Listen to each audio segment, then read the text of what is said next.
지금 이 영상을 보는 동안 전 세계 최고 부자는 1초에 1,400달러, 한화 200만 원을 벌고 있습니다. 하지만 다른 한편에서는 하루 종일 일해도 커피 한 잔조차 사기 어려운 사람들이 있어요. 오늘 전 세계 80억 인구를 가장 가난한 사람부터 가장 부유한 사람까지 한 줄로 세워보겠습니다. 그리고 그 안에서 우리는 어디쯤 서 있을까요? 먼저 간단한 퀴즈를 내드릴게요. 아마 대부분 틀리실 겁니다. 실제로 이 질문에 정답을 맞힌 사람은 100명 중 고작 2~3명 정도였거든요. 첫 번째 질문입니다. 현재 전 세계 인구 중 대다수는 어느 소득 수준의 국가에 거주하고 있을까요? 선택지는 A. 저소득 국가, B. 중간소득 국가, C. 고소득 국가입니다. 두 번째 질문은 이렇습니다. 2000년 이후 지금까지 전 세계 부의 격차는 어떻게 변했을까요? A. 더 벌어졌다. B. 비슷하게 유지됐다. C. 줄어들었다. 답을 마음속으로 정해두세요. 글 마지막에 정답을 알려드리겠습니다. 이제 세계은행 데이터를 바탕으로 1인당 국내 총생산이 가장 낮은 나라부터 차례대로 살펴보겠습니다. 가장 밑바닥에는 놀랍게도 모두 아프리카 대륙의 10개 국가들이 자리하고 있었어요. 그 중에서도 부룬디가 최하위를 기록했습니다. 부룬디 사람들의 하루 평균 소득은 겨우 1.85달러 정도입니다. 한국 돈 10,000원은 부룬디 사람이 14일 동안 한 푼도 쓰지 않고 모아야 하는 돈이에요. 부룬디 여성들은 평균적으로 5명 정도의 아이를 낳습니다. 안타깝게도 태어난 아이 20명 중 1명은 5번째 생일을 맞기 전에 세상을 떠나죠. 대부분의 가정이 농업에 의존해서 생계를 유지하고 있으며 도시보다는 시골 지역에 거주하는 경우가 많습니다. 집들은 주로 진흙벽돌로 지어지는데 전기가 들어오지 않는 경우가 대부분이에요. 불을 피워서 요리를 하고 밤에는 그 불빛에 의존해 생활합니다. 겟마인더 재단에서 공개한 영상을 보면 이런 가정의 실제 모습을 확인할 수 있습니다. 엄마와 4명의 아이가 함께 사는 한 가족의 하루 총수입은 0.95달러였어요. 이들이 사는 집에는 당연히 전기가 없고 침대라고 부를 수 있는 건 지프로 만든 간단한 깔개뿐이죠. 화장실은 따로 없고 물을 구하려면 꽤 먼 거리를 걸어가서 직접 길어와야 합니다. 하지만 아직 우리는 전 세계 인구의 3.7% 정도만 살펴본 것에 불과해요. 좀 더 범위를 넓혀서 전체 인구의 4분의 1까지 포함시켜 보겠습니다. 여기에는 에티오피아, 나이지리아 같은 아프리카 국가들과 파키스탄, 방글라데시 같은 남아시아 국가들이 포함됩니다. 방글라데시 사람들의 생활을 자세히 들여다보겠습니다. 이 나라의 하루 평균 소득은 4.85달러, 하나로 7,000원 정도예요. 여성 1명이 평생 낳는 아이 수는 평균 2.4명으로 앞서 본 부룬디보다는 훨씬 적습니다. 한 가정의 모습을 보면 5명의 가족이 금속 지붕을 얹은 집에서 살고 있어요. 제대로 된 침대가 있고 파이프를 통해 지하수를 끌어올리는 우물을 이용할 수 있습니다. 무엇보다 중요한 건 이 집에 전기가 들어온다는 점이에요. 방글라데시 가구의 99% 이상이 전기를 사용할 수 있거든요. 이게 별것 아닌 것처럼 느껴질 수도 있지만 사실은 놀라운 발전이에요. 유럽의 부유한 국가인 포르투갈만 하더라도 1970년대까지만 해도 인구의 64%만 전기를 사용할 수 있었거든요. 어떤 분들은 방글라데시 같은 나라는 영원히 가난할 거라고 생각하실지도 모르겠어요. 그런데 실제로는 이미 많은 면에서 1970년대 포르투갈보다 더 나은 생활 환경을 갖추고 있답니다.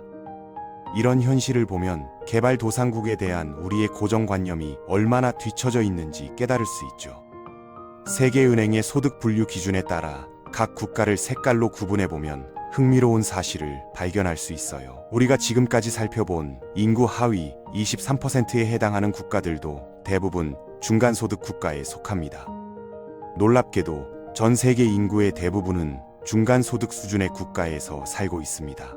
이 질문에 정답을 맞힌 사람은 27%에 불과했어요. 2000년에는 전 세계 인구의 29%가 극심한 빈곤 상태에서 살았는데 지금은 그 비율이 9% 정도로 크게 줄어들었어요. 단 20여 년 만에 수십억 명의 사람들이 절대 빈곤에서 벗어난 셈이죠. 이제 전 세계 인구의 절반 지점까지 올라가 보겠습니다. 여기서는 인도를 비롯해 아시아, 아프리카, 라틴 아메리카의 여러 국가들을 만나게 됩니다. 인도네시아 사람들의 생활상을 살펴볼게요. 하루 평균 소득은 약 6.2달러, 한화 9,000원 정도이고 여성 한 명이 낳는 아이 수는 평균 2.1명 정도입니다. 이 소득 수준에 이르면 대부분의 가족들이 시골이 아닌 도시 지역에 거주하게 됩니다. 4명으로 구성된 한 가정을 보면 욕실과 주방, 침실이 분리된 집에서 살고 있어요. 이전 소득 계층에서는 볼 수 없었던 다양한 편의 시설들도 갖춰져 있고요.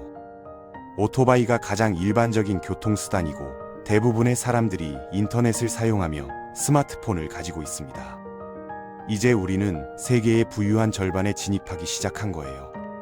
계속해서 올라가면 주로 라틴 아메리카, 동유럽, 그리고 중국을 포함한 아시아 지역의 중상위 소득 국가들을 만나게 됩니다. 브라질을 예로 들어보겠습니다. 브라질 사람들의 하루 평균 소득은 약 17.5달러, 한화 25,000원 정도예요. 브라질 여성들은 평균 1.7명의 아이를 낳는데 이는 처음으로 인구 대체 수준보다 낮아진 수치입니다. 일반적으로 국가가 부유해질수록 출산율이 감소하는 경향을 보이거든요. 이 소득 수준에서는 자동차와 컴퓨터를 소유하는 것이 일반적인 일이 됩니다. 더 올라가서 전 세계 인구의 90% 지점에 도달하면 비로소 고소득 국가들이 나타나기 시작해요. 스페인을 살펴보겠습니다. 하루 평균 소득은 42달러, 한화 61,000원 정도이고 대부분의 사람들이 양질의 주택에서 생활합니다. 적절한 의료 서비스와 사회보장제도, 각종 공공시설을 이용할 수 있어요. 이 수준에 도달하면 거의 전 세계 어디든 자유롭게 여행할 수 있는 특권도 얻게 됩니다. 스페인 국민은 총 190개국을 비자 없이 방문할 수 있거든요.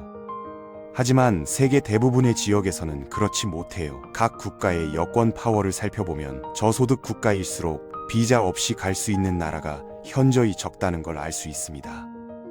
그런데 이런 고소득 국가의 많은 시민들이 방글라데시나 인도네시아 같은 나라에서 누리고 있는 빠른 경제성장을 경험하지 못하고 있어요. 이를 설명하는 유명한 그래프가 있는데 경제학자 브랑코 밀라노비치가 만든 코끼리 곡선입니다. 이 그래프는 2008년까지 20년 동안 전 세계 소득 계층별로 얼마나 성장했는지를 보여줍니다. 전체 인구 중 50분위 수준에 해당하는 사람들이 가장 큰 혜택을 봤어요. 반면 서구 중산층의 경우에는 성장세가 거의 멈춘 상태였죠. 세계 소득 분포에서 75대 80분위에 해당하는 사람들은 20년 동안 연평균 성장률이 거의 0%에 가까웠습니다. 한편 세계 최상위 1%는 세계화의 물결을 타고 성장의 가장 큰 몫을 차지했어요. 이제 최상위 10%로 올라가 보겠습니다. 여기에는 미국 같은 세계에서 가장 부유한 국가들이 자리하고 있어요. 미국의 하루 평균 소득은 약 64달러, 한화 93,000원 정도입니다. 생활 수준 자체는 이전 계층과 극적으로 다르지 않지만 사람들이 훨씬 더 많은 것들을 소비할 수 있어요. 더 큰 집, 더 큰 차, 그리고 전반적으로 더 많은 물건들을 구매할 수 있는 여유가 있죠. 대부분의 미국인들은 전 세계 기준으로 봤을 때 상당히 부유한 편에 속합니다. 전체 미국 인구의 12% 정도가 전 세계 상위 1%에 해당해요.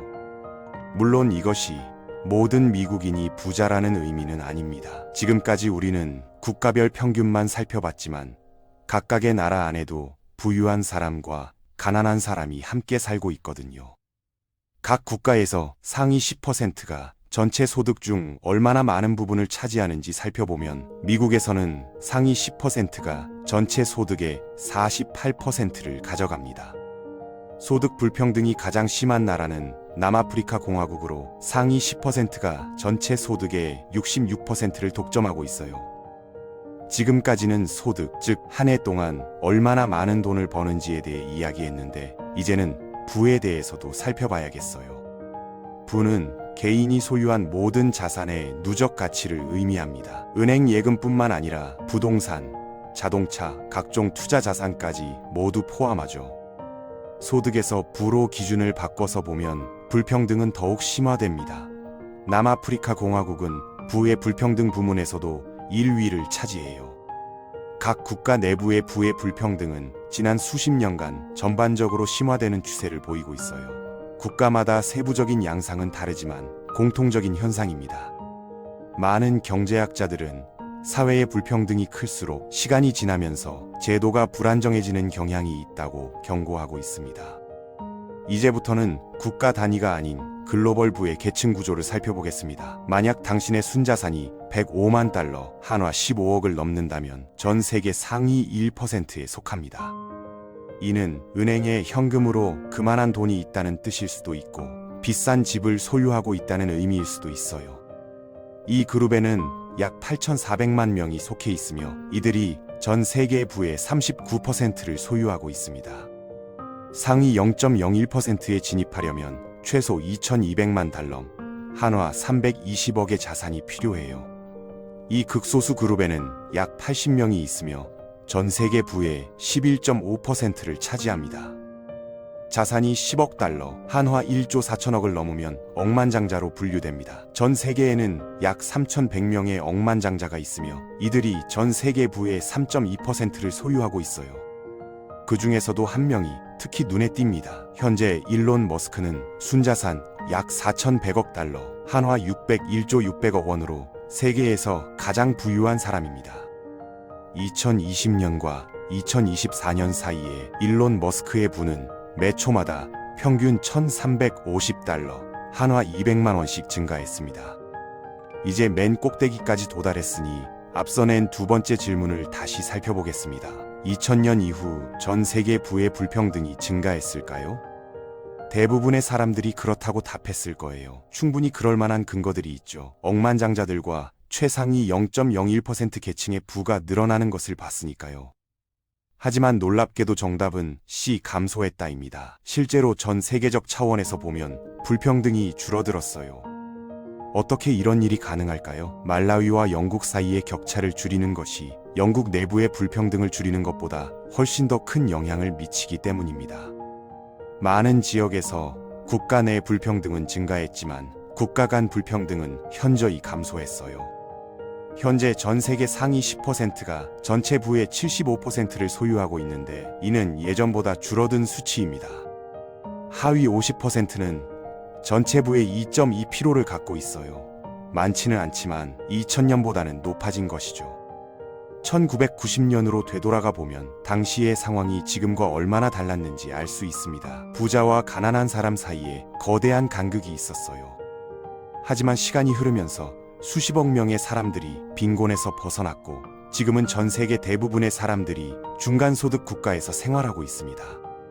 이것이 사람들이 더 이상 어려움을 겪지 않는다는 의미는 아니고 국가 내부의 불평등 심화를 걱정하지 않아도 된다는 뜻도 아닙니다. 하지만 개인적으로는 지금까지 이뤄낸 진전을 인정하는 것도 중요하다고 생각해요.